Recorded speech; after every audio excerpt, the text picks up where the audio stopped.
ప్రభువైనటువంటి యేసుక్రీస్తు నామములో మీ అందరికీ కూడా నా హృదయపూర్వకమైన వందనాలు చెల్లించుకుంటా ఉన్నాను. మీరందరూ కూడా భయభక్తులు, శ్రద్ధాశక్తులు కలిగి దేవుని యొక్క వాక్యాన్ని వినాలని చెప్పేసి మనస్ఫూర్తిగా నేను కోరుకుంటా ఉన్నాను. ఎందుకంటే మీ శ్రద్ధ అనేది చాలా చాలా ఇంపార్టెంట్. నేను చెప్పినా సరే మీరు శ్రద్ధగా వినలేదనుకోండి, ఈ చెవితో వింటారు, ఈ చెవితో విడిచిపెట్టేస్తారు. దానివల్ల ఏమైనా ఉపయోగం ఉందా? ఏ ఉపయోగం లేదు. సో కాబట్టి ప్రియులారా, మీకు శ్రద్ధ అనేది కంపల్సరీగా ఉండాలి. దేవుని యొక్క వాక్యాన్ని మీకు హృదయంలో పెట్టుకోవాలి. హృదయం అనే పలక మీద మీరు అందరూ కూడా దేవుని యొక్క వాక్యాన్ని రాసుకోవాలి. సో కాబట్టి మనందరూ కూడా వాక్య భాగంలోనికి వెళ్ళిపోదాం, హంసంలోనికి వెళ్ళిపోదాం. ప్రియులారు, మీ అందరికీ తెలుసు, యేసుక్రీస్తు వారు లోకానికి వచ్చిన తర్వాత ఆయన యొక్క బోధ, ఆయన చేసేటువంటి క్రియలు చాలామందిని ప్రభావితం చేశాయి, చాలామందిని ఆలోచింపచేసాయి, చాలామందిని ఆశ్చర్యానికి గురి చేసాయి. సో అనేక మంది కూడా యేసుక్రీస్తు నందు విశ్వాసం ఉంచారు, అనేక మంది కూడా యేసుక్రీస్తు వారిని నమ్ముకున్నారు. అవునా కాదండి? అంటే ఆనాడు అజ్ఞానంలో ఉన్నటువంటి ప్రజలు ఎవరైతే ఉన్నారో, సో వారందరూ కూడా జ్ఞానాన్ని తెలుసుకున్నారు. అజ్ఞానం అని చెప్పేసి ఎందుకు అంటూ ఉన్నానంటే, ఆ రోజుల్లో అధిపతులు, అధికారులుగా చలామణి అయ్యేటువంటి వారు ఈ శాస్త్రులు, పరిసయ్యులు, సద్దుకాయలు, ప్రధాన యాజకులు ఎవరైతే ఉన్నారో, సో వీరందరూ అనమాట ఆ రోజుల్లో అధికారులు, అధిపతులుగా చలామణి అయ్యారు, పాలకులుగా. అంటే వారి చేతుల్లో మాత్రమే ధర్మశాస్త్రం ఉండేది. అంటే సమాజ మందిరంలో మాత్రమే ధర్మశాస్త్రం ఉండేది. ఆ ధర్మశాస్త్రము ప్రజలందరికీ కూడా వారు బోధించేవారు. సో యూదుల్లో కొంతమంది ప్రముఖులు, శాస్త్రులు, పరిసయ్యులు, సద్దుకాయలు, ప్రధాన యాజకులు ఎవరైతే ఉన్నారో, సో వీరు అనమాట ఆ రోజుల్లో హై ప్రిటిస్ అనేటువంటి వారుగా పిలువబడేవారు. సో వీరు ధర్మశాస్త్రాన్ని బోధించేవారు, ప్రజలు వచ్చేవారు, సమాజ మందిరానికి వచ్చేవారు, ధర్మశాస్త్రాన్ని వినేవారు.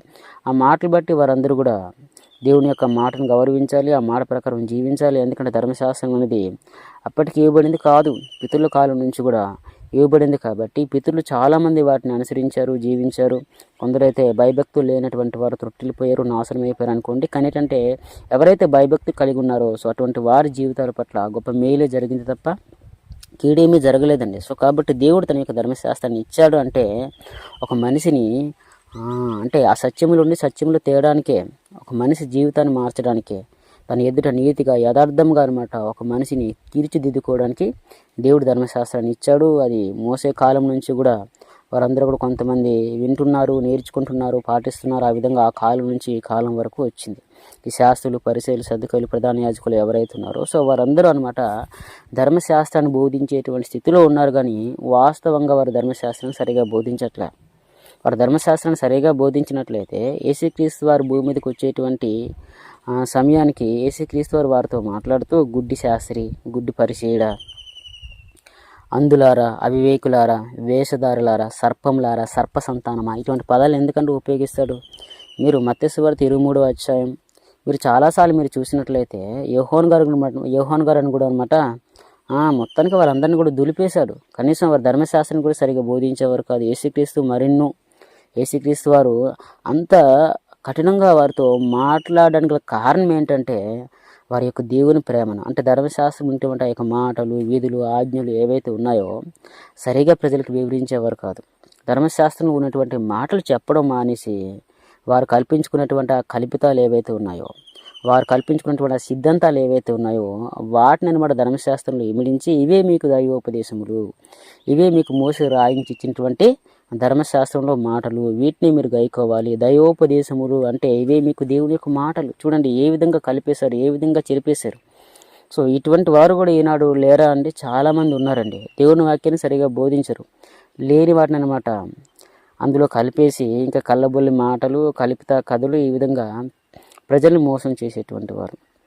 వారి యొక్క స్వార్థం కోసం, పొగడత కోసం, కీర్తి కోసం ఆ రోజులు శాస్త్రులు, పరిసయ్యులు, సద్దుకాయలు, ప్రధాన యాజకులు ఏ విధంగా అయితే ఉన్నారో అండ్ వారి కీర్తి ప్రతిష్ఠ కోసం ఏ విధంగా అయితే ప్రాకులాడారో, దేవుని యొక్క వాక్యాన్ని పక్కన పెట్టేసి ఆ మెప్పు, ఆ ఘనత ప్రజల నుంచి, సో అటువంటి వారు కూడా ఈ రోజులు ఉన్నారంటే నిజంగా అటువంటి వారి యొక్క విత్తనాలు కూడా ఈరోజు మనకు కనిపిస్తూ ఉన్నాయంటే ఎంత దౌర్భాగ్యకరమైనటువంటి స్థితిలో ఒకసారి మనం ఉన్నామో అర్థం చేసుకోవాలి. కాబట్టి ప్రతి బోధన మనం నమ్మక ఆ బోధన పరీక్షించి పరిశోధించేటువంటి వారి వల్లే మనం తీసుకోవాలి.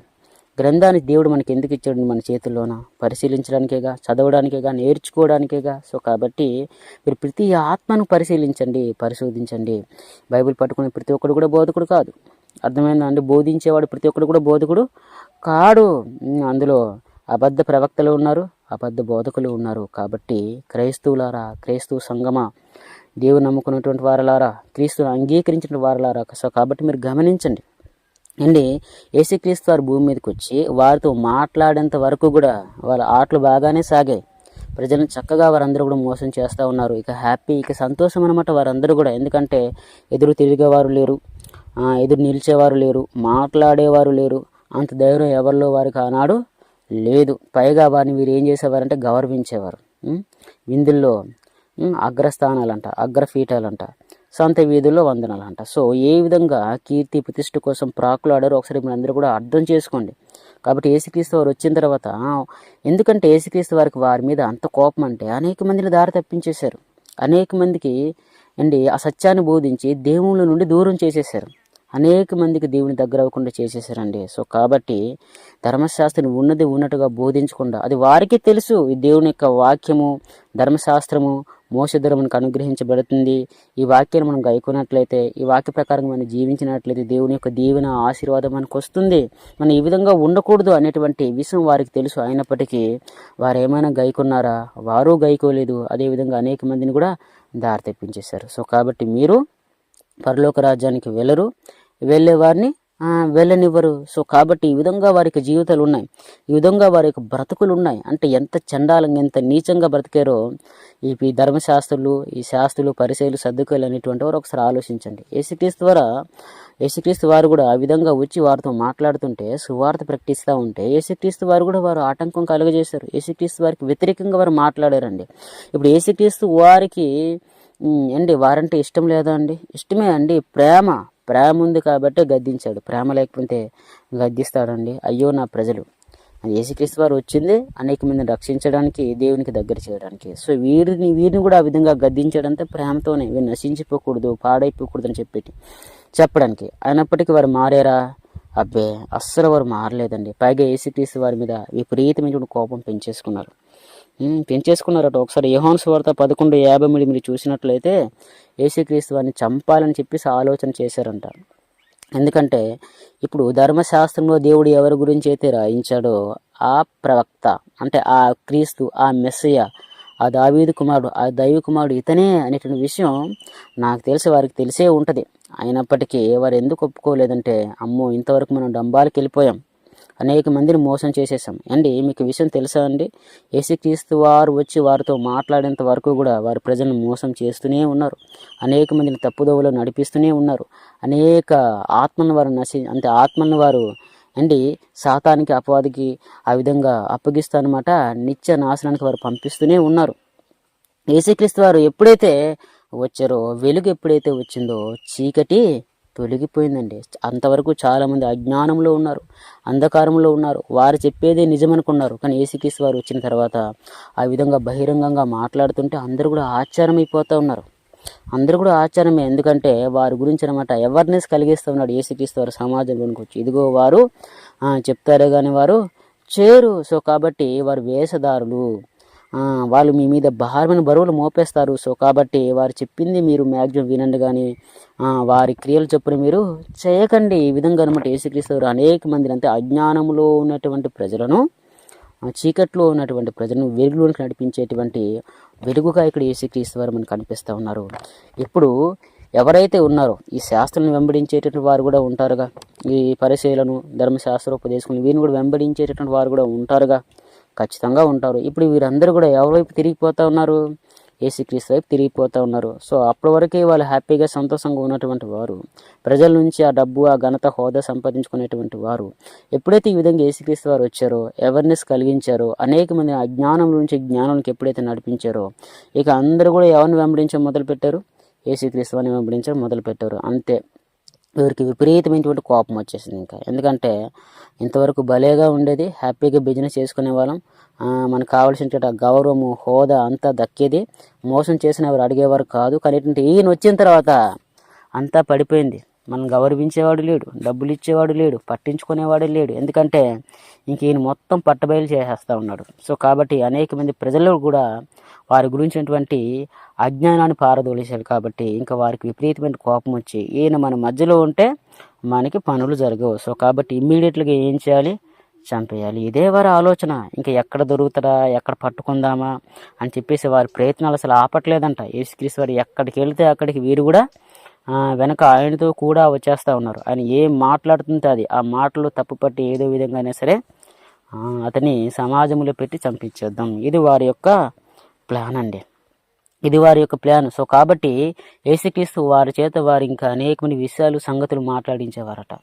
ఇంకా అదే కాకపోతే యేసుక్రీస్తు వారు ఇంకా బిజీగా ఉంటే వాళ్ళ ఇంటికి భోజనానికి పిలిచి మరి ఆయన కూర్చోబెట్టి మరి మాట్లాడించేవారు అనేక సంగతుల గురించి అనమాట. ఎందుకంటే పట్టుకోవడానికి ఏదో ఒక విషయంలో తప్పుగా మాట్లాడతాడా, పట్టేసుకుందామా, ఇదిగో ఇతను ధర్మశాస్త్రానికి వ్యతిరేకంగా మాట్లాడాడు, మోసే గ్రంథానికి వ్యతిరేకంగా మాట్లాడాడు, లేకపోతే మన సిద్ధాంతాలకి మన ఆచారాలకి విరోధంగా మాట్లాడాడని చెప్పేసి అనమాట అతని మీద నిందేసి కొంతమంది సాక్షులు నిలబెట్టి చంపించేద్దామని చెప్పేసి వారి యొక్క ప్లాన్. మీరు లూకా సువార్త 11వ అధ్యాయం చివరి వచనం మీరు చూసినట్లయితే అనేక సంగతులు కూడా ఆయన చేత వారందరూ కూడా ఏం చేశారు, మాట్లాడిపించారు. ఇంకా ఆయన పట్టుకోవడానికి అనేక ప్రశ్నలు కూడా వారందరూ లేవనెత్తారు. సో వాటన్నిటి గురించి మనం మాట్లాడుకుందాం ఒక్కొక్కటిగా.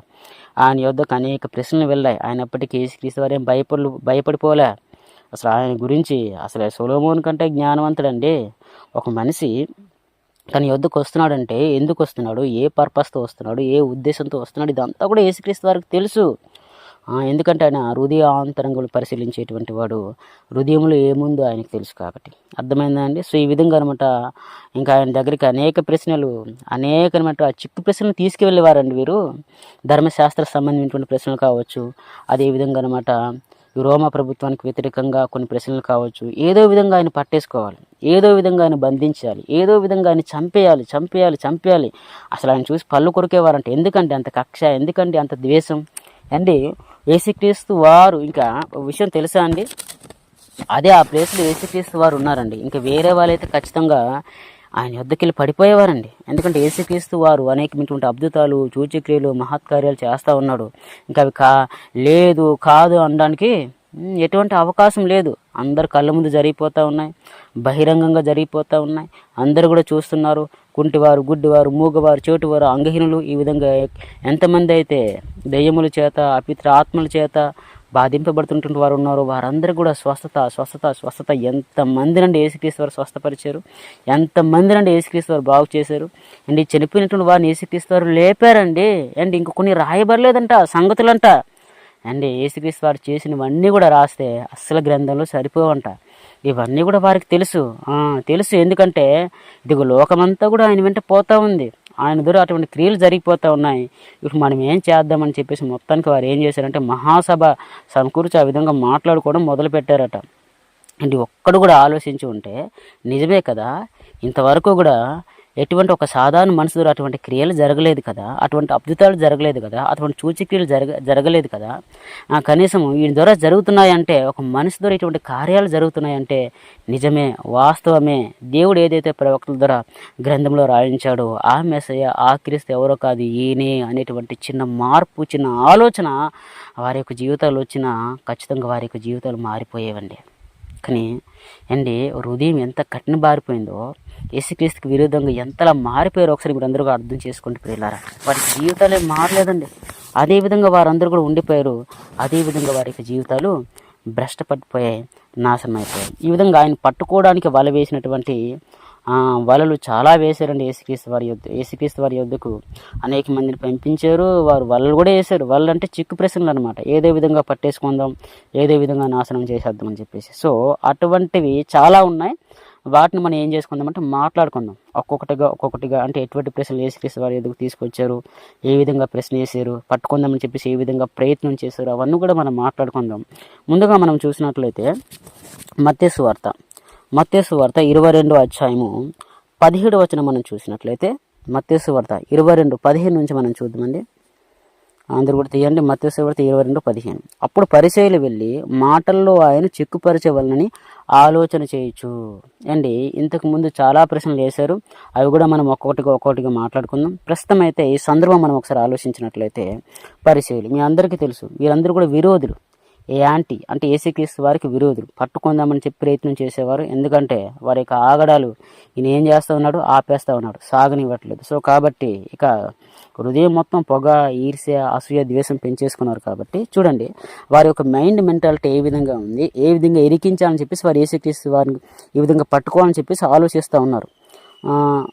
తీశారండి. మత్తయి సువార్త 22:15. అప్పుడు పరిసయ్యులు వెళ్ళి మాటల్లో ఆయన చిక్కుపరచవలనని ఆలోచన చేయొచ్చు. మొత్తానికి ఏదో విధంగా మాటల్లో ఆయన చిక్కుపరిచి ఈయన పట్టేసుకోవాలని చెప్పేసి వారు ఆలోచన చేత అనమాట ఆయన యుద్ధకి వెళ్ళి ఏం చేశారంటే, ఇదే సందర్భం మనం చూసినట్లయితే మార్కు సువార్త 12:14 నుంచి మనం చూసినట్లయితే అక్కడ కనిపిస్తుంది. లూకా సువార్త 20:20 కూడా కింద మీరు చూసినట్లయితే అక్కడ కూడా మనకి ఈ సందర్భం కనిపిస్తూ ఉంటుంది అండి. ఈ విధంగా అనమాట పరిసయ్యులు ఆయన పట్టుకోవాలని చెప్పేసి చిక్కుల్లో పెట్టని చెప్పేసి అనమాట ఆలోచన చేసి యేసుక్రీస్తు వారి యొద్దకు వెళ్ళి వారు ఏమని మాట్లాడుతున్నారంటే, బోధకుడా, నువ్వు సత్యవంతుడివై ఉండి దేవుని మార్గము సత్యముగా బోధించుచున్నావనియు. 16 నువ్వు ఎవరిని లక్ష్య పెట్టని వాడవనియు మోమాటం లేని వాడవనియు ఎరుగుదుము. ఒప్పుకున్నారా? ఒప్పుకోలేదా? వాస్తవమే, ఒప్పుకున్నారు. ఆ రోజులు యేసుక్రీస్తు వారు అసలు ఎవరికి కూడా భయపడేవాడు కాదండి. గుండె బద్దలు కొట్టినట్టు మాట్లాడేవాడు. సో ఎటువంటి వాడైనా సరే, ఎంత పెద్దవాడైనా సరే, ఐ డోంట్ కేర్, ఇది యేసుక్రీస్తు వారు ఒక అధికారం కలిగిన వాని వల్ల బోధించేవాడండి. సో కాబట్టి నువ్వు సత్యవంతుడివై ఉండి, అందరిలాగా పడిపోయే టైపు కాదు యేసుక్రీస్తు వారు. సో కాబట్టి వారు ముందుగా యేసుక్రీస్తు వారి యొద్దకు వచ్చి దేవుని మార్గం సత్యముగా బోధించుచున్నావని బోధిస్తున్నాడు. నిజంగా బోధించినట్లయితే నువ్వేం మారొచ్చుగా, ఎందుకు మారలేదు? నువ్వు ఎవరిని లక్ష్య పెట్టిన వాడు నీవు అంటే ఆయనలో ఉన్నటువంటి ఆ గుణాలు ఒకసారి ఆలోచించండి. ఆయన్ని ఒక విధంగానండి, ఇప్పుడు ఒక మనిషి ఉన్నాడు అనుకోండి, ముందుగా అతను పట్టుకోవాలంటే అతను ఏం చేయాలి? మనం పొగడాలి. ఎప్పుడైతే ఆ విధంగా పొగుడుతామో ఇక అతను ఇంప్రెస్ అయిపోతాడు. ఇంప్రెస్ అయిపోయి నెక్స్ట్ మనం అడిగేటువంటి ప్రశ్నకి ఇంకా అబ్బో నేను ఇంత గొప్ప అంత గొప్ప అని చెప్పేసి వెంటనే సమాధానం చెప్పేస్తాడు ఆలోచించకుండా. అప్పుడు పట్టేసుకోవచ్చు. సో ఈ విధమైనటువంటి ఒక విధమైన చిక్కు, ఒక విధమైనటువంటి వల వేసి అనమాట యేసుక్రీస్తు వారి యొద్దకు వారు వచ్చారనమాట. కాబట్టి వచ్చి నిజంగా వాళ్ళు చెప్పే వాస్తవమే, ఆయన సత్యవంతుడు, ఉన్నట్టుగా బోధిస్తాడు, ఎవరిని లక్ష్య పెట్టడు. ఇది యేసుక్రీస్తు వారిలో ఉన్నటువంటి క్యాపబిలిటీ, గుణమండి. ఈ విధమైనటువంటి ట్రిక్ వారు యూజ్ చేశారు, ఉపయోగించారు. ఎందుకంటే ముందుగా యేసుక్రీస్తు వారిని మనం పొగడదాం, పొగడేస్తే ఆయన పడిపోతాడు, పడిపోయి ఏదో ఒకటి మాట్లాడేస్తాడు ఖచ్చితంగా. అప్పుడు మనం పట్టేసుకోవచ్చు. ఇది వారి యొక్క ప్లాన్ అనమాట. యేసుక్రీస్తు వారి యొద్దకు వచ్చి ఆ విధంగా మాట్లాడుతున్నారు. కానీ వారు మాట్లాడిన మాత్రం వాస్తవమే, నిజమే. ఆయన సత్యవంతుడు, సత్యాన్ని బోధించేవాడు, లక్ష్య పెట్టనివాడు, అస్సలు మాట లేనివాడు, ఎలా ఉందో అలాగా మాట్లాడేటువంటి గొప్ప వ్యక్తి అండి. ఈ యొక్క విషయం చెప్పాలండి, యేసుక్రీస్తు వారు భూమి మీదకి వచ్చి సువార్త ప్రకటించేటువంటి సమయానికి అక్కడ రోమా ప్రభుత్వం అనేది అమల్లో ఉంది. అర్థమైందండి? రోమా ప్రభుత్వం అనేది రూల్ చేస్తూ ఉంది, పరిపాలన చేస్తూ ఉంది, పాలిస్తూ ఉంది. కింద అనమాట చాలామంది ఉన్నారు. ఇప్పుడు రోమా ప్రభుత్వం కింద చాలామంది ఇశ్రాయేలు ఉన్నారు. కాబట్టి ఇప్పుడు ప్రభుత్వానికి వారందరూ కూడా పన్ను కట్టాలి, ఖచ్చితంగా పన్ను కట్టాలి. ఎందుకంటే వారి కింద వీరు ఒక విధంగా బానిసలు కాబట్టి అండి. గొప్ప గొప్ప మహాసామ్రాజ్యాలు అన్నీ కూడా మన ఇశ్రాయేల్ మన ప్రజలు ఎవరైతే ఉన్నారో వారిని పరిపాలించాయి. బబులోను, మాదియా, పారసిక, గ్రీకు వీరందరూ అనమాట మనల్ని చెరపట్టి పరిపాలించారు, పాలించారు. వాళ్ళ కింద వీరు బానిసలుగా ఉన్నారు. బానిసలుగా ఉన్నటువంటి సమయంలో కూడా ఖచ్చితంగా వీరు పన్నే కట్టారు. ఆ విధంగా అనమాట ఇప్పుడు రోమా ప్రభుత్వం కింద ఉన్నారు. రోమా ప్రభుత్వానికి ఏం చేయాలి? పన్ను కట్టాలి అండి. ఇప్పుడు బీదల నుంచి అండి ఎవరైతే ఉన్నారో బానిసలుగా చెరపట్టబడి ఎవరైతే ఉన్నారో సో అందరూ కూడా ఖచ్చితంగా పన్ను కట్టాలి. ఎందుకండి ఈ పన్ను కట్టేటువంటి విషయం యేసుక్రీస్తు వారి యొద్దకు తీసుకుని వస్తూ ఉన్నారంటే, అంతకుముందు అనేక ప్రశ్నలు ఆయన యొద్దకు వెళ్ళాయి, అన్నిటికీ సమాధానం చెప్పేస్తూ ఉన్నారు. కానీ ఏంటంటే ఇప్పుడు రోమా ప్రభుత్వానికి వ్యతిరేకంగా అడుగుదాం. ఈ విధంగా అడిగినట్లయితే చిన్న మాట రోమా ప్రభుత్వానికి వ్యతిరేకంగా మాట్లాడితే చాలు, అమ్మో. ఎందుకంటే ఆ రోమా ప్రభుత్వం ఆ రోజుల్లో అధికారంలో ఉంది, రూల్ చేస్తూ ఉంది. సో కాబట్టి ప్రభుత్వానికి వ్యతిరేకంగా మాట్లాడితే ఇమ్మీడియట్గా వారే యాక్షన్ తీసుకుంటారు, అస్సలు లేట్ ఉండదని చెప్పేసి అంటే వారి యొక్క ప్లాన్. కైసరుకు రోమా ప్రభుత్వానికి వ్యతిరేకంగా మాట్లాడించి ఆయన పట్టేసుకుందామని చెప్పేసి ప్లాన్ అండి. సో కాబట్టి ఇది వారి యొక్క ప్లాన్లో ఒక భాగం. ఎందుకంటే యేసుక్రీస్తు వారు అనేక గ్రామాల్లో సంచారం చేసేవారు, అనేక ప్రాంతాలకు వెళ్ళేవారు, అనేక మందితో మాట్లాడేవారు. ఎందుకంటే ఆయన అనేక ప్రాంతాలు తిరిగి దేవుని యొక్క సువార్తను ప్రకటించేవారు. కాబట్టి ఆ రోజుల్లో గవర్నమెంట్ వీరికి పన్ను కూడా విధించింది. కాబట్టి ప్రతి ఒక్కరు కట్టాలి. కాబట్టి ఖచ్చితంగా పన్ను కట్టేటువంటి విషయంలో కూడా ఈయన అసలు మొహమాటం లేనివాడు కదా. అందువల్ల నీ పొరుగుని ప్రేమించమంటున్నాడు అంటే ప్రజల పక్షవాతి, న్యాయంగా మాట్లాడతాడు, న్యాయంగా ఉంటాడు. సో కాబట్టి ఆ ఉద్దేశంతో ఈ రోమా ప్రభుత్వానికి వ్యతిరేకంగా మాట్లాడతారేమో. ఎందుకంటే ఆ రోజులు అందరూ కూడా పన్ను కట్టాలి కదా, మీరు పన్ను ఇవ్వాల్సిన అవసరం లేదు, మీరు ఎందుకు పన్ను కట్టాలి, అంత పన్ను ఆ భారంగా ఎందుకు ఆ విధంగా గవర్నమెంట్ విధిస్తుంది, సో అని చెప్పేసి మాట్లాడతారేమో అని చెప్పేసి వీరి యొక్క ప్లాన్. అర్థమైందండి? ఇప్పుడు ఎందుకంటే ప్రజలంటే ఆయనకి ఇష్టం కదా, ఎవరు నశించిపోవడం కూడా ఇష్టం లేదు కదా, ఆయన న్యాయంగా మాట్లాడతారు కదా, మోమాటం లేనివాడు కదా. మీరు ఒకసారి ఆలోచించండి. ముందుగా ఆ విధంగా అన్నారంటే అర్థం ఏంటి? ఒక విధంగా ఆయన ఒక మెట్టు ఎక్కించారు. అంటే తొందరపడి ఆ విధంగా మాట్లాడేస్తాడేమో, రోమా గవర్నమెంట్కి వ్యతిరేకంగా పట్టేసుకుందాం, కొంతమంది సాక్షులు నిలబెట్టి అప్పగించేద్దామని చెప్పేసి వారి యొక్క ప్లాన్ కాబట్టే మొత్తానికి గవర్నమెంట్కు సంబంధించిన ప్రశ్న ఇక్కడ తీసుకొని వచ్చారండి. అంటే ఎందుకంటే ఆయన ప్రజల మధ్య ఉంటాడు, ఇంకా అనేక మంది కూడా ఖచ్చితంగా పన్ను గురించి అతనితో మాట్లాడే ఉంటారు. సో దాని గురించి కూడా నేను ఆలోచించే ఉంటాడు, ఇది కరెక్ట్ కాదు అని చెప్తాడేమో అని చెప్పేసి వారి యొక్క ప్లాన్, వారి యొక్క ఆలోచన. ఎందుకంటే నిత్యం అనమాట ఆయన వద్దకు అనేక మంది వచ్చేవారండి, అనేక మందిని స్వస్థపరిచేవారండి. సో కాబట్టి ఆయన సమాజంలో ఏముందో, సమాజంలో ఏం జరుగుతుందో, ప్రజలు ఎక్కువ దేనితో బాధపడుతూ ఉన్నారు, అదంతా కూడా ఆయనకు తెలుసు. ఎందుకంటే ఆయన ప్రజల్లో ఉన్నాడు కాబట్టి, ప్రజల మధ్య ఉన్నాడు కాబట్టి, ప్రజల్లో తిరుగుతున్నాడు కాబట్టి. సో కాబట్టి ఈ విధంగా ఆయన పొగిడి ఆయన చేత మాట్లాడిస్తే, ఆయన నోరు జారితే పట్టేసుకుందామని చెప్పేసి వీరి యొక్క ప్లాన్ అనమాట అండి. ఎప్పుడైతే ఈ విధంగా అన్నారో అండి, తర్వాత 17వ వచనం మీరు చూడండి. ఆ విధంగా యేసుక్రీస్తు వారిని అన్నింటినీ వారు అడిగినటువంటి ప్రశ్న, నీకేమి తోచుచున్నది? కైసరుకు పన్నిచ్చడం న్యాయమా కాదా? మాతో చెప్పుమని అడుగుటకు హేరోదీయులతో కూడా తమ శిష్యులను ఆయన యొద్దకు పంపించినటువంటి వారు ఎవరు? ఈ పరిసయ్యులు. హేరోదీయులతో కూడా శిష్యులను ఆయన యొద్దకు పంపించారంట. ఇదిగో కైసరుకు పన్నిచ్చడం న్యాయమా కాదా? ఇంకా రెడీగా ఉండండి రా అబ్బాయిలు, నెక్స్ట్ ఆయన నోటిని సమాధానం రాబోతుంది. పొరపాటున కైసరికి పన్ను ఇవ్వద్దన్నాడు అనుకోండి, ఇదిగో మీరు సాక్షి నిలబడి ఉన్నారు, ఇమ్మీడియట్లుగా మీరు సాక్షులు కాబట్టి రోమా ప్రభుత్వానికి, గవర్నమెంట్కి మీరు చెప్పాలి అని చెప్పేసి వారందరూ కూడా ఆతృతగా ఎదురు చూస్తూ ఉన్నారు. ఇంకేం సమాధానం చెప్తారని చెప్పేసి యేసుక్రీస్తు వారి నోటి వెంట ఏ సమాధానం వస్తుందని చెప్పేసి వారందరూ కూడా ఆతృతగా ఎదురు చూస్తూ ఉన్నారు. మీకు చెప్పాను కదండి, యేసుక్రీస్తు అంటే సామాన్యమైనటువంటి వాడు కాదు, అసలు బాబులకే బాబు, జ్ఞానవంతుడికే జ్ఞానవంతుడు. ఆయన పట్టేసుకోవడం అంత ఈజీ అండి? అస్సలు ఈజీ కాదండి. ఇంతకుముందు చాలా ప్రశ్నలు ఆయన వద్దకు వెళ్ళాయి, చెంప చెల్లు అనిపించాడు అంతే. వారందరికీ అనమాట తిప్పి కొట్టినట్టు సమాధానం చెప్పాడు. అయినప్పటికీ బుద్ధి రాలే, ఇంకా పట్టుకోవడానికి ప్రయత్నం చేస్తూనే ఉన్నారు అండి. ఆ 18వ వచనం ఒకసారి మీరు చూడండి. వెంటనే ఆయన నోటి నుంచి వచ్చినటువంటి, అంటే నోటి నుంచి వచ్చినటువంటి కాదు కానండి, వారి హృదయాలు ఏముంది యేసుక్రీస్తు వారికి అర్థమైపోయింది. వారు ఎందుకు వచ్చారు, ఏ పర్పస్తో వచ్చారు, వారి విధంగా ప్రశ్న అడగడం గల కారణం ఏంటి, అసలు వారు నిజంగా యథార్థమంతులుగా వచ్చారా, నిజాయితీగా వచ్చారా, తెలుసుకోవడానికి వచ్చారా, అదంతా కూడా ఆయనకు అర్థమైపోయింది. 18వ వచనం మీరు చూసినట్లయితే, యేసు వారి చెడుతను మెరిగి వేషధారులారా అన్నాడా అనలేదా? అమ్మో, అందరు ప్రజలు ఉన్నారండి, బహిరంగంగా అన్నాడు, వేషధారులారా. సరిపోయింది శుభ్రంగాలకి. నన్ను ఎందుకు శోధించుతున్నారు? నిజంగా శోధించడానికే వచ్చారు.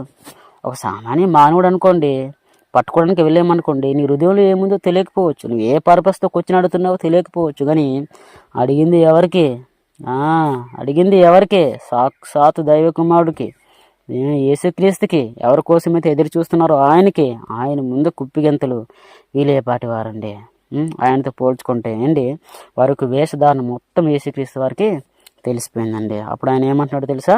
వీరికి ఏ విధంగా అయినా సరే బుద్ధి చెప్పాలి, వీరికి ఏ విధంగా అయినా సరే బుద్ధి చెప్పాలని చెప్పేసి అప్పుడు ఆయన ఏమంటాడంటే, పన్ను రూక నాకు చూపుడని వారితో చెప్పగా వారు ఆయన యొద్ద ఒక దేనారం అంటే ఇంచుమించు ఒక ₹10 కావచ్చు. మీ దగ్గర ఏమైనా దేనారం ఉందా? అయితే తీసుకుని రండి, నాకు చూపించండి అన్నాడు. వెంటనే వారు ఏం చేశారంటే ఒక దేనారం తీసుకొచ్చి ఆయనకి ఇచ్చారు, ఆయనకి చూపించారు. అప్పుడు ఆ దేనారాన్ని, ఆ ₹10 ఏదైతే ఉందో అది అందరి వైపు ఎత్తి చూపిస్తూ అప్పుడు యేసుక్రీస్తు వారు అంటూ ఉన్నారు, ఈ రూపమును పై రాతు ఎవరును వారిని అడగగా వారు కైసరు అనిరి. ఎందుకంటే కైసరే ముద్రించి ప్రజలకు ఏం చేసేవాడు, డబ్బులు సప్లై చేసేవాడు. ఆ విధంగా అనమాట రొటీన్ అవుతూ ఉంది. ఇప్పుడు గవర్నమెంట్ కూడా చూడండి, ముద్ర ఎవరిదండి? గవర్నమెంట్దే కదండి. మనం వాడుతున్న ప్రతి పైసా నోటు కూడా ఎవరి ముద్ర ఉంటుంది? గవర్నమెంట్ ముద్రే ఉంటుంది. సో దాన్నే మనం ఏం చేస్తున్నాం, ఇటు తిప్పి అటు తిప్పి వీడి దగ్గరికి వారి దగ్గరికి డైరెక్ట్ టర్న్ ఓవర్ మనం చేస్తూ ఉన్నాం. కొందరు దోచుకునే వాళ్ళు దాచుకుంటున్నారు, చెదలు పట్టేస్తున్నారు, పురుగులు తినేస్తున్నారు, అది వేరేలండి. కానీ ఏంటంటే మొత్తానికి ఆ ముద్ర ఎవరిది? గవర్నమెంట్దే. ఆ రోజుల్లో వాడు వాడేటువంటి పైసలు ఎవరిది? కైసరువే. సో కాబట్టి అది చూపిస్తాను అనమాట. అలాగైతే అసలు ఈ విధంగా సమాధానం చెప్తానని చెప్పేసి వారెవరు కూడా ఎక్స్పెక్ట్ చేయలేదండి. ఎందుకంటే అమ్మో, ఆ రోజుల్లో పన్ను గట్టిగా ఉంది కదా, ఈ విధంగా కైసరు పన్ను విధించకూడదు, అంత భారంగా ప్రజల మీద పన్ను పెట్టకూడదని చెప్పేసి వారు అంటారేమని చెప్పేసి వారు అనుకున్నారు. కానీ యేసుక్రీస్తు వారి నోటి వెంట అటువంటి జవాబు రాలేదు ఏంటి, గన్ సాంట్లాంటి జవాబు వచ్చింది. గన్ను పేలిస్తే ఏ విధంగా ఉంటుందో అంత ఫాస్ట్గా అటువంటి సమాధానం వచ్చిందండి. ఆయన ఏం చెప్పారు చూడండి. వారందరూ కూడా ఏం చెప్తారా అని చెప్పేసి పైసా రూపాయి ఆ విధంగా చూపించి ఎత్తగానే ఆయన నోటి నుంచి ఏ మాట వస్తుందని చెప్పేసి వారందరూ కూడా ఆతృతగా ఎదురు చూస్తూ ఉన్నారు. రెడీగా ఉండండి అబ్బాయిలు, మీరే సాక్ష్యం, మీరే చెప్పాలి, ఆయన మాట్లాడుతున్నాడు అని చెప్పేసి ఖచ్చితంగా వారు ఏం చేసి ఉంటారు, రెడీ చేసుకుంటారు పక్కనున్నమాట. అందుకని మాట్లాడుతూ అలాగైతే ఈ రూపం ఈ రాత ఎవరు అనగానే వారందరూ కూడా ఏకశబ్దంతో కైసరి అని చెప్పారంట. అప్పుడు యేసుక్రీస్తు వారు అంటూ మాట్లాడుతున్నారు. 21వ వచనం, మత్తయి సువార్త 22:21. అందుకని అలాగైతే కైసరివి కైసరనుకును, దేవునివి దేవునికును చెల్లించులని వారితో చెప్పాను. అంతే, మొత్తానికి బగ మండుతున్నటువంటి వారి యొక్క హృదయంలో అగ్నిని యేసుక్రీస్తు ఒక్కసారి తక్కువ నీరు కొట్టి ఏం చేశారు, ఆర్పేశారు. సరిపోయింది వాళ్ళకి శుభ్రంగా. ఇక్కడ కూడా ఒక ఉన్నతమైనటువంటి భావజాలం ఉంది ప్రియులారా. అర్థవంతమైనటువంటి, మనం ఆలోచించినట్లయితే దేవుడు మాట్లాడే ప్రతిదీ కూడా చాలా గొప్పది. యేసుక్రీస్తు వారు మాట్లాడే ప్రతి మాట కూడా చాలా ఆంతర్యంతో కూడుకున్నది, చాలా ఉన్నతమైనటువంటి ఆ భావజాలంతో కూడుకున్నదండి. అందుకని అలాగైతే కైసరివి కైసరుకును, దేవునివి దేవునికును చెల్లించుడని వారితో చెప్పాను. వారితో చెప్పినంత ఎవరితో చెప్పారు? ఎవరైతే అడగడానికి ఈ విధంగా ప్రశ్న అడగడానికి వచ్చారో వారితో యేసుక్రీస్తు వారు చెప్పడం అనేది జరిగింది. కైసరివి కైసరి. ఒకసారి రోమాపత్రిక 13:6-7 వచనం మీరు చూడండి. రోమిలకు రాసిన పత్రిక 13వ అధ్యాయం 6-7 చూడండి. ఇందుకే కదా మీరు పన్ను కూడా చెల్లించుతున్నారు. కాబట్టి ఎవనికి పన్ను వానికి పన్ను, ఎవనికి సుంకమో వానికి సుంకమును చెల్లించుడి. ఎవని ఎడల భయముండవలనో వాని ఎడల భయమును, ఎవని ఎడల సన్మానం ఉండవలనో వాని ఎడల సన్మానమును కలిగి ఉండి అందరికీ వాని వాని రుణములను తీర్చుడి అంటే అర్థం ఏంటి? సో కాబట్టి మీరు గవర్నమెంట్కి ఇచ్చేయండి, అధికారులకు ఇవ్వాల్సింది అధికారానికి ఇవ్వండి అండి, సమాజానికి ఇవ్వాల్సినటువంటి రెస్పెక్ట్ సమాజానికి ఇవ్వండి. కానీ కైసరినవి కైసరికి ఇవ్వండి. ఇవి అన్నీ కూడా కైసరివే కాబట్టి కైసరికి ఇవ్వండి. దేవునివి దేవునికి చెల్లించండి. అంటే మిమ్మల్ని పుట్టించింది ఎవడరా అబ్బాయి, ఈ జీవితాన్ని ఇచ్చింది మీకు ఎవడరా అబ్బాయి, అసలు మీరు ఈ విధంగా నివసిస్తున్నారంటే, హ్యాపీగా సంతోషంగా మీకు హృదయాలు ఈ విధంగా ఉల్లసిస్తున్నాయంటే మీ పుట్టుకకు పరమార్థం ఏంటి, ప్రణాళిక ఏంటి, మీరు ఎవరి కోసం జీవిస్తున్నారు, ఎవరి కోసం భూమి మీద ఉంటా ఉన్నారు, అసలు మీ పుట్టుక పరమార్థం ఏంటి, మీరు ఎవరి కోసం బ్రతకాలి, ఎవరి కోసం జీవించాలి, ఆ విషయం మీరు మర్చిపోవద్దు. సో అన్నీ ఇచ్చింది నేనే. కానీ ఏంటంటే మీరు ఎవరి కింద ఉన్నారు, గవర్నమెంట్ కింద ఉన్నారు. సో కాబట్టి వారికి ఇవ్వాల్సింది వారికి ఇవ్వండి, దేవునికి ఇవ్వాల్సింది దేవునికి ఇవ్వండి. అంటే మన పుట్టుక వెనుకున్నది దేవుడేనండి. మనం ఈ లోకానికి వచ్చి ఈ విధంగా బ్రతుకుతున్నామంటే, ఈ విధంగా హ్యాపీగా సంతోషంగా ఉంటున్నామంటే, తినగలుగుతున్నామంటే, మనం హ్యాపీగా సంతోషంగా అన్నీ అనుభవించగలుగుతున్నామంటే కారణం దేవుడే. సో ప్రతి ఒక్కడు కూడా తెలుసుకోవాలి, మన పుట్టుకకి కారణం దేవుడు. కాబట్టి అండి ఓ మానవుడు ఈ విధంగా పుడుతున్నాడు, హ్యాపీగా సంతోషంగా ఉంటున్నాడు, చనిపోతున్నాడు. దీనికి గల కారణం ఏంటి చాలామంది గుర్తించలేకపోతున్నారు. కానీ వారు దేవునికి సమర్పించుకోకుండా, దేవునికి ఇవ్వకుండా, దేవుని పని చేయకుండా చాలామంది ఏమైపోతూ ఉన్నారు, నశించిపోతూ ఉన్నారు. మీరు కట్టబడండి, జీవించండి, రోమా ప్రభుత్వానికి మీరు కట్టబడండి, అధికారులకి అధిపతులకి మీరు కట్టబడండి, జీవించండి, వారికి ఇవ్వాల్సినవి వారికి ఇవ్వండి, నాకు ఇవ్వాల్సినవి నాకు ఇవ్వండి. సో కాబట్టి మీ శరీరాన్ని సజీవయాగంగా ఎవరికి అప్పగించాలి? దేవునికి అప్పగించాలి. మీరు దేవుని వారు, దేవునికి మీకు జీవితాన్ని ఇవ్వండి, దేవునికి మిమ్మల్ని మీరు అప్పగించుకోండి, ఆయన యొక్క పనిలో ఉండండి, ఆయన కోసం బ్రతకండి, ఆయన కోసం జీవించండి. ఎంత లోతైన అర్థమంది ఒకసారి మీరు ఆలోచించండి. ఎంత భావజాలం ఉందండి, ఎంత భావజాలం ఉందండి. ఇటువైపు లోకాన్ని చూపిస్తూ ఇటువైపు అనమాట దేవుని చూపిస్తూ అనమాట. మీ లోకంలో ఉన్నారు కాబట్టి లోకానికి కట్టుబడి జీవించండి. కానీ ఏంటంటే దేవుడివన్నీ మీకు ఇచ్చాడు కాబట్టి దేవునికి ఇచ్చేయండి. అంటే మీ జీవితం అంతా కూడా ఎవరికి ఇవ్వాలి? దేవునికి ఇవ్వాలి, దేవునికి పని చేయాలి, దేవుని కోసం బ్రతకాలి, దేవుని కోసం జీవించాలి. అండ్ యేసుక్రీస్తు వారు ఈ విధంగా వారితో ఎప్పుడైతే మాట్లాడారో, ఇంకా యేసుక్రీస్తు వారి నుండి ఎప్పుడైతే ఆ ప్రశ్న వచ్చిందో, ఇంకా వారెవరు కూడా యేసుక్రీస్తు వారు ఉంటే ఎప్పుడైతే ఆ గన్స్ సాంట్లాడి జవాబు వచ్చిందో, ఇక వారందరూ కూడా ఒక్కసారిగా పేలిపోయారు.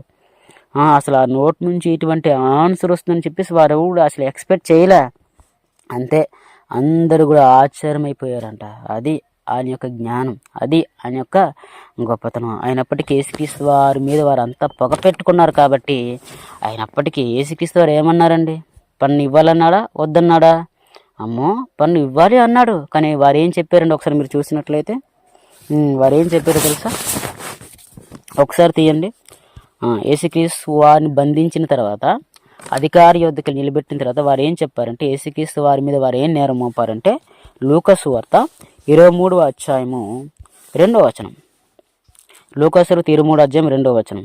ఇతడు మా జనములను తిరగబడి ప్రేరేపించుచు యేసుక్రీస్తు వారి మీద నేరం మోపుతా ఉన్నారు. కైసరునకు పన్ను ఇవ్వద్దనియో. ఎవరండి అబద్ధకులు? యేసుక్రీస్తు వారు చెప్పింది ఏంటి? వీరు అధికారం ముందు చెప్పింది ఏంటి? పన్ను ఇవ్వద్దన్నాడా? ఇవ్వద్దు అనలేదండి. కైసరికి ఇచ్చండి అన్నాడు, పన్ను ఇవ్వండి అన్నాడు. కానీ వీరు ఏం చెప్తున్నారంటే కైసరికి పన్ను ఇవ్వద్దనియు తానే క్రీస్తు ఒక రాజునని చెప్పగా మేము వింటిమని ఆయన మీద నేరం మోపసాగరి. ఎంత పొగండి, ఎంత ద్వేషమండి, ఎంత కక్షండి. అంటే యేసుక్రీస్తు వారికి యాంటీగా వ్యతిరేకంగా మాట్లాడుతూ ఆయన పన్ను ఇవ్వద్దని అనలేదండి, పన్ను ఇవ్వమన్నాడు. కానీ వీరు ఏం చేశారంటే అధికారి యొద్దకు వెళ్ళగానే ప్లేట్ మార్చేశారు. పన్ను ఇవ్వద్దు అన్నాడండి ఈయన. మీకు అసలు కైసరు ఎవరు? అసలు పన్ను మీరు ఇవ్వద్దు అని చెప్పాడండి. అంతే. ఎంత అబద్ధికులు అంటే ఎవరండి అబద్ధికులు? అంటే ఆ రోజుల్లో శాస్త్రులు పరిశీలు ఆ విధంగా ఉండేవారండి. యేసుక్రీస్తు వారంటే ఎంత పగ, ఎంత ద్వేషము, ఎంత అసూయ, ఎంత ఈర్ష్యం, హృదయం నిండా ఆయన మీద పొగ పెట్టుకున్నారండి. కాబట్టి ప్రియులారా, ఒకసారి మీరందరూ కూడా ఆలోచించండి. ఆయన జ్ఞానవంతుడు, వెలుగు. ఆ జ్ఞానంలో ఉన్నటువంటి వారిని, చీకట్లో ఉన్నటువంటి వారిని జ్ఞానంతో వెలిగించాడండి, వెలుగులోకి నడిపించాడండి. అది యేసుక్రీస్తు వారి యొక్క గొప్పతనం. మీరెవరు కూడా మర్చిపోవద్దు. అర్థమైందా అండి?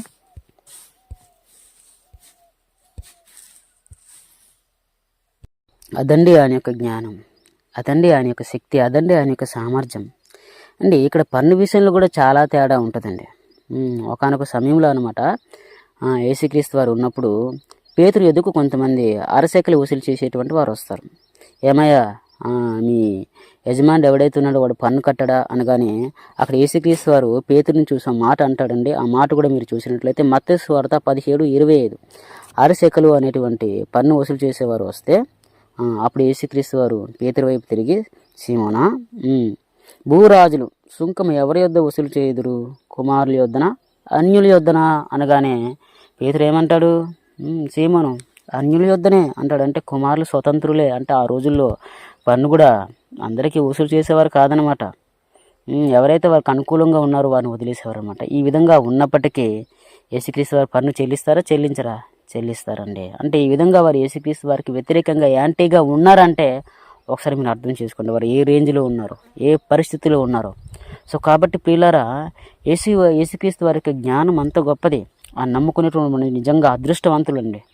ఆ నమ్ముకున్నటువంటి పిల్లలుగా ఉన్నటువంటి మనము, ఆ నమ్ముకుంటున్నటువంటి మనము నిజంగా ఆయన చాలా గొప్పవాడండి, యథార్థవంతుడండి, నీతిమంతుడండి. కానీ దయచేసి ఈ విధంగా అనమాట, అంటే అజ్ఞానాన్ని పారదోసేటువంటి ఈ యొక్క పరిస్థితులు ఉండేటువంటి ఏ సేవకుడిని కూడా ఈ శాస్త్రులు, పరిసయ్యులు, సద్దుకాయులు ఎవరైతే ఉన్నారో యేసుక్రీస్తు వారిని ఆ రోజుల్లో ఏ విధంగా అయితే చంపాలని చూశారో, అంటే మాకు అడ్డొస్తున్నాడండి, మా బిజినెస్కి అడ్డొస్తున్నాడు, అమ్మో మాకు అసలు డబ్బు సంపాదించుకోవడానికి కానీ, అసలు మాకు ఈ విధంగా బ్రతకడానికి కానీ, ఏంటి అన్యాయంగా బ్రతకడానికి కానీ, దోచుకోవడానికి కానీ మాకు అవకాశం లేకుండా చేసేసారని చెప్పి యేసుక్రీస్తు వారిని ఏ విధంగా అయితే వారు చంపారని చూశారో, ఈరోజు కూడా చాలామంది సేవకులను అదేవిధంగా ఈ మత ఛాందసవాదులు.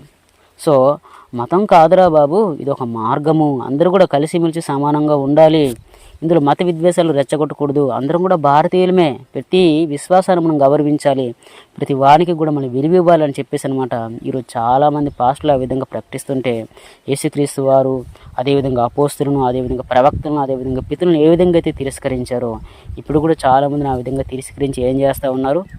చంపేస్తున్నారండి. సో అటువంటి వారు లేరా అండి? ఈ శాస్త్రులు, పరిసయ్యులు, సద్దుకాయులు, ప్రధాన యాజకులు వారికి ఉన్నటువంటి కసి, పొగ, ఈర్ష్య, ద్వేషం, అంటే జ్ఞానంలోనికి నడిపించేటువంటి వ్యక్తుల్ని వారు చంపాలని చూశారండి. అటువంటి మనుషులు ఈ రోజుల్లో లేరా అండి?